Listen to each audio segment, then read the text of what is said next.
Cyber अपराध, विशेष रूप से पहचान की चोरी और फिशिंग, ने डिजिटल युग में नागरिकों के पारस्परिक विश्वास और सामाजिक पूंजी को गंभीर रूप से प्रभावित किया है, जिससे सामाजिक अलगाव की प्रवृत्ति बढ़ी है। ये प्रभाव अदृश्य और संरचनात्मक दोनों तरह से काम करता है। पारस्परिक विश्वास पर प्रभाव। पारस्परिक विश्वास का तात्पर्य लोगों के एक दूसरे पर विश्वास करने की इच्छा से है। साइबर अपराध इस विश्वास को कई स्तरों पर नष्ट करता है। अज्ञातता और संदेह। ऑनलाइन इंटरैक्शन में पहचान की अस्पष्टता के कारण नागरिक लगातार संदेह के माहौल में रहते हैं। फिशिंग और पहचान की चोरी इस डर को पुष्ट करती है कि दूसरा व्यक्ति वह नहीं है जो वह होने का दावा करता है। परिणाम, ये ऑनलाइन और ऑफलाइन दोनों तरह के नए सामाजिक और व्यावसायिक संबंधों को शुरू करने की इच्छा को कम करता है, क्योंकि हर अपरिचित अनुरोध या संदेश को संभावित खतरा माना जाता है। संस्थागत विश्वास में कमी। साइबर अपराध अक्सर बैंकों, सरकारी विभागों या ई-कॉमर्स प्लेटफॉर्म जैसे भरोसेमंद संस्थानों के नाम पर किए जाते हैं। जब ग्राहक फिशिंग या डेटा उल्लंघन के शिकार होते हैं, तो उनका इन संस्थानों की सुरक्षा प्रणालियों पर से विश्वास उठ जाता है। परिणाम, नागरिकों को ये लगने लगता है कि उनकी व्यक्तिगत और वित्तीय सुरक्षा सरकार या कॉर्पोरेट संस्थाओं की प्राथमिकता नहीं है, जिससे नागरिक राज्य संबंध कमजोर होते हैं। संबंधों में तनाव। फिशिंग या पारिवारिक पहचान की चोरी से उत्पन्न होने वाले वित्तीय नुकसान अक्सर परिवार के सदस्यों या करीबी दोस्तों के बीच किए गए लेन देन या साझा खातों के कारण हो सकते हैं। परिणाम, जब धोखाधड़ी होती है तो ये तनाव पैदा करती है और यह सवाल उठाती है कि किसने लापरवाही की या किसने जानबूझकर धोखा दिया, जिससे व्यक्तिगत संबंध टूटते हैं।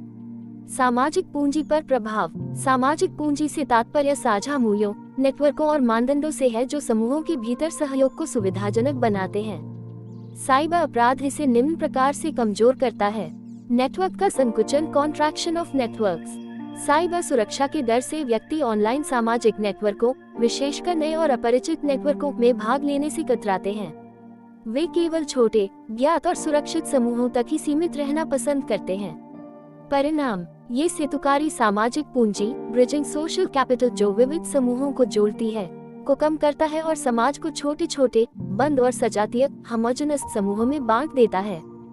सामुदायिक सहयोग में बाधा। फिशिंग और घोटालों के डर से लोग ऑनलाइन चैरिटी, सामुदायिक धन उगाहने वाले अभियान या सामूहिक कार्रवाई, क्राउडफंडिंग जैसे सामाजिक सहयोग के रूपों में भाग लेने से हिचकिचाते हैं। परिणाम, इससे नागरिक समाज की भागीदारी और सामाजिक समस्याओं को हल करने के लिए सामूहिक प्रयास कमजोर होते हैं, क्योंकि हर अनुरोध के पीछे धोखाधड़ी का संदेह होता है। सामाजिक अलगाव की प्रवृत्ति का समालोचनात्मक विश्लेषण। साइबर अपराध नागरिकों के बीच बढ़ते सामाजिक अलगाव को बढ़ावा देता है, लेकिन इसकी प्रवृत्ति जटिल है। डिजिटल आइसोलेशन एक रक्षा तंत्र। साइबर अपराध का शिकार होने या इसका डर होने पर नागरिक डिजिटल दुनिया से पीछे हटकर खुद को अलग कर लेते हैं। यह अलगाव एक रक्षा तंत्र बन जाता है। कम भागीदारी। व्यक्ति ऑनलाइन राजनीतिक बहसों, सार्वजनिक मंचों और नए सामाजिक समूहों में भाग लेना कम कर देते हैं। वे अपनी राय व्यक्त करने या व्यक्तिगत जानकारी साझा करने से डरते हैं, जिससे डिजिटल सार्वजनिक क्षेत्र, डिजिटल पब्लिक स्फीयर का सिकुड़ना शुरू हो जाता है।